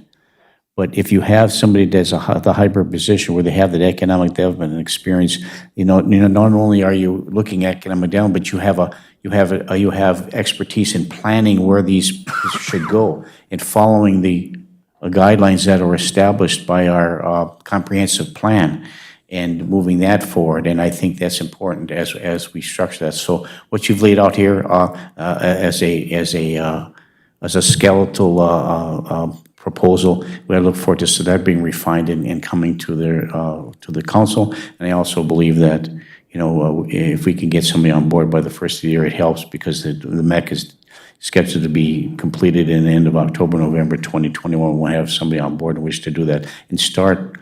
I'm sure they'll start looking at the economic development piece once the building goes up. So we are already getting rental requests for 2022. yes, we are. Yeah, thank you. Councilor Friedli. I too concur that it's timely and appropriate for us to think in terms of reorganization and restructuring the engineering department. We are adding a full-time equivalent to the existing staff that we had. Replacing a full-time equivalent because the lead engineer position is now gone. So we'd be putting in something else in that place. But we go from 3 FTE to 4 FTE in that department then. So with just the planner, it's still the 3 because the lead engineer position But is we'd gone. be adding Christine to. Move Christina, that's another discussion. So first step is the planner. Okay. To fulfill. If we choose, and I think that this might be a timely situation, move Christina to an engineering tech position, which is an existing position that's not filled, and then add in an office.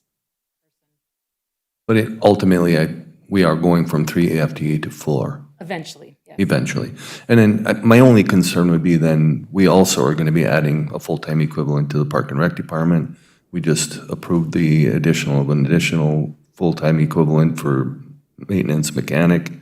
And so I'm assuming we have the budgetary capabilities to manage those additions to our workforce. And then just for clarification, so the $970,000, 208, that's in the black for the budget is basically, that's the expenditures over revenue. I mean, revenue over expenditures. And so from that is where we would be funding these potential FTEs when we add them. And that would, Actually, the city planner, like I mentioned, would be replacing one FTE. So there'd be one additional if Christina moves to engineering technician. And the purpose of the rental code was that it was a self-funding model that Councilor Sipla and the group had worked out. So actually, the rental code helped pay for the FTE, the additional FTE. so there's revenue generated Correct. by having that Correct. position in place. Correct. Okay. So, but while we're working on making money, we have to expend the money up front. So the city will have to put money up front for that And person. I mean, given the direction we're going with the projects that we have underway, I think this is very pertinent and appropriate for us to be thinking in terms of these personnel to assist us with the vision that we have for moving forward with the city and the MEC and so on. So, as well as the development that could happen over on 12th Avenue, A Street and so on. So I think it's all well and fine from my standpoint. I just want to give a shout out to Christina. I think she's still here. I'm very, very grateful and thankful that she's taken the steps to get, she's a certified permit technician now, and she has been continuing to take the courses. And so we're hoping that one day that when Bill Cole retires, which hopefully is not for a very long time, that Christina will take over as the code official for the city, because she's got the effort and the drive to keep bettering herself to get to that point. So I just want to give her a shout out. Thank you, Christina. Thank you. Bill, for teaching us everything we know. Appreciate it. Yes, thank you. Counselor Johnson. Mayor, I like the idea of the city planner and information about what that administrative assistant looks like moving forward. I do have a question about how will the potential partnership with Mountain Iron and the separate entity affect the inspection authority, and will there be a contract? How will that work, since now it's under the city and it would be under a totally different organization? Okay.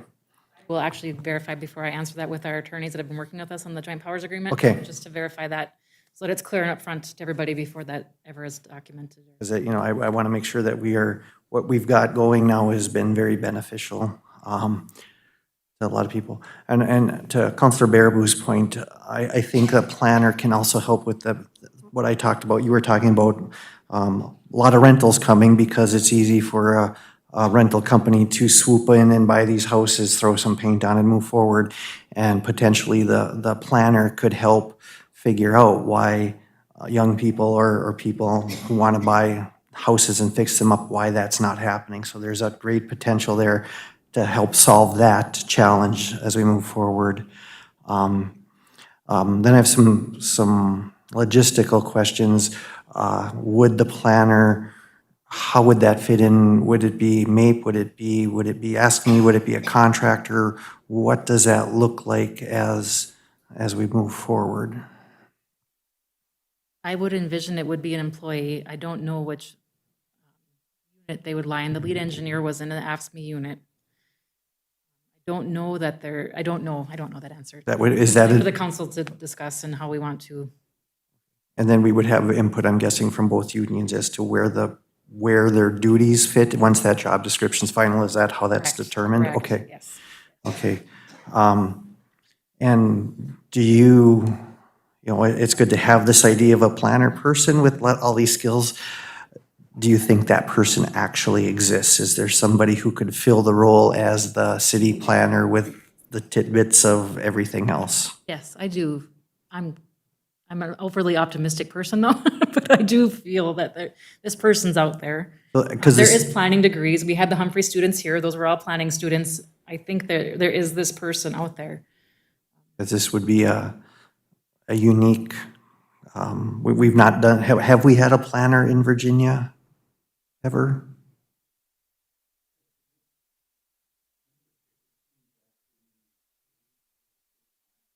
Okay. So nothing recently, that's a long So time. I know Two Harbors has a planner. I mean, we're not unique. I mean, super unique, but just not as the smaller cities up here wouldn't have them. Two Harbors has had great things happen. You know, they've had a planner assist with them with their expansion and their economic development. I'm very supportive of this, and I think that the steps, whatever steps we need to take today to start the process so they can be on board next year, starting at the beginning of the year, and because I think it would help take stuff off of your plate. It would help take stuff off of Brian Silver's plate as he's doing a lot with Parks and Rec and MEC and just retired yesterday from being the library director. So, I think that that's really the direction that, and just having a planner indicates to other businesses that might be coming into Virginia that we are serious about moving forward, and we are serious as a city about looking forward and figuring out how do we do this and how do we welcome folks in. So I'd like to see us move forward on this. Thank you. Okay, thank you, Counselor Johnson. So what we'll be looking for today is a motion to allow city staff to move forward with the reorganization of the engineering department, come back with a plan moving forward, which would include the city planner, the new engineer tech, and then moving on for. So you'll come forward with that. So we'll be looking at a motion for that moving forward. But before we do that, Counselor Freely. I just, I guess for discussion purposes, when we're talking about what we're trying to accomplish in the city, and so often we kind of have there's kind of a tone with regard to these developers that come to town and want to buy up properties. And, we even have referred to them at times as the slumlords of Virginia and so on. I just want to be cautionary with regard to that, because the possibility exists for tremendous tax revenue to be begotten by the city by the development of various properties in town. And I think like this city planner position, for example, would also be a public relations position to encourage and persuade and assist people and remove obstacles from being able to develop property, to provide rental space for people that are in need of those kinds of properties in town. So I just want to, think in terms of like how we approach this and how we initiate this in a way in which it doesn't deter from or create obstacles for, but actually opens pathways for people to want to seek properties in Virginia and to redevelop those properties and invite people into our community that hopefully would be good neighbors in these developed buildings. And I think that this city planner and the reorganization of this department could assist in that kind of effort to do so within the city, as opposed to pushing back against that and creating obstacles and standards that would be,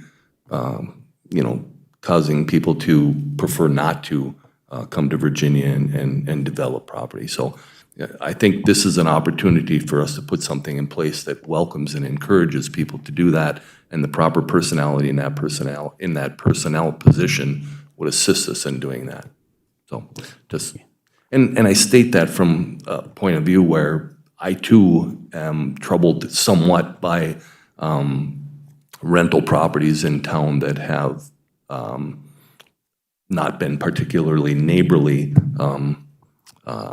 at this point in time. And I think that there's something that needs to be done from a citywide perspective to encourage people to, when they enter a neighborhood, to become a good neighbor and in whatever capacity that can happen. But I think this is the way that we can do that with personnel doing that programmatically within the city of Virginia.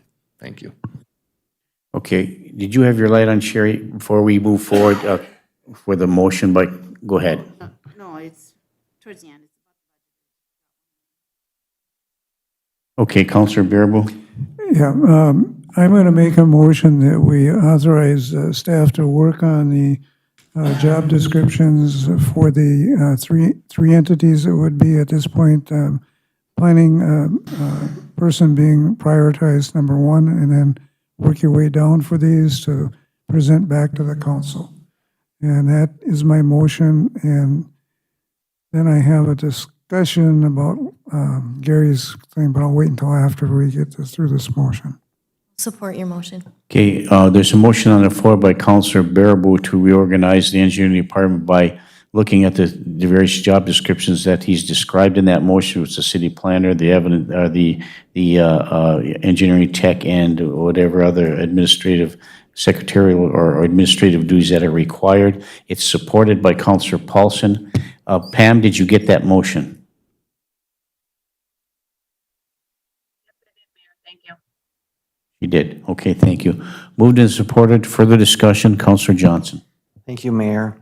So the question that just popped into my mind is this an engineering department as we move forward? Like, should there be a different title to that as we move forward? And it may be just in word change, but engineering implies one thing and maybe and I don't know what that term is, but I'd like the staff to consider that as we move forward. Yeah, very good. Yeah, that would be included in your motion as well, correct? Bill, go ahead.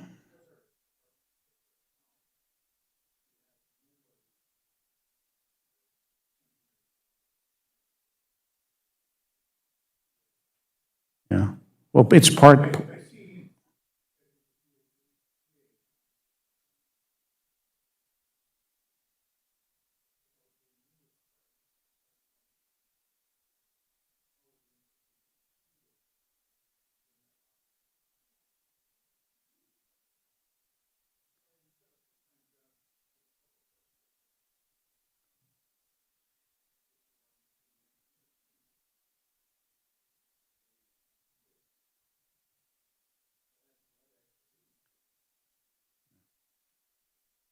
Well, I think this is just a temporary interim thing and moving forward, and the goal and objective is part of the motion is the reorganization of the department itself, in which would include that motion. The second, from my perspective, it would include Councillor Johnson's thing about the name change. So it's something else other than engineering. So that will all be part of that, and I think part and parcel to that the organization to bring back to the council would be the staff meeting with all of you to determine what might be the appropriate title for that department.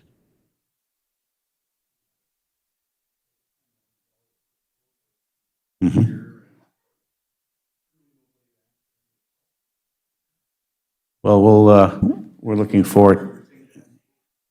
Yep.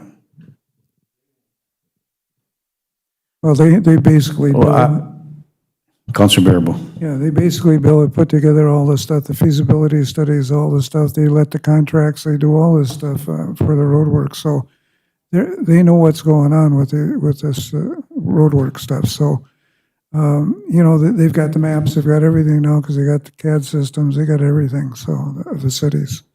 So I'm not worried about it as chairman of Street and Alley. We'll take care of it from that point. Yeah, we'll work it out. I mean, that's the motion on the floor to get that taken care of and come back to the city council with the detailed synopsis of how you are requesting moving forward for our approval. Okay, thank you. It's been moved and supported. Is there any further discussion?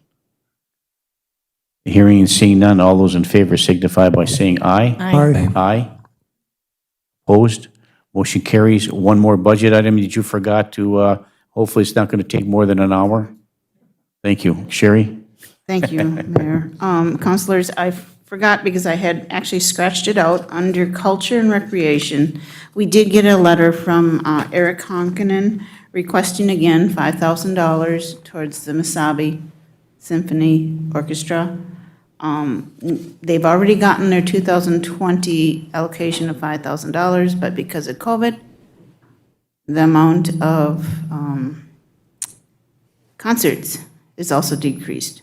So my recommendation is zero out for next year and use the $5,000 that you got this year towards next year.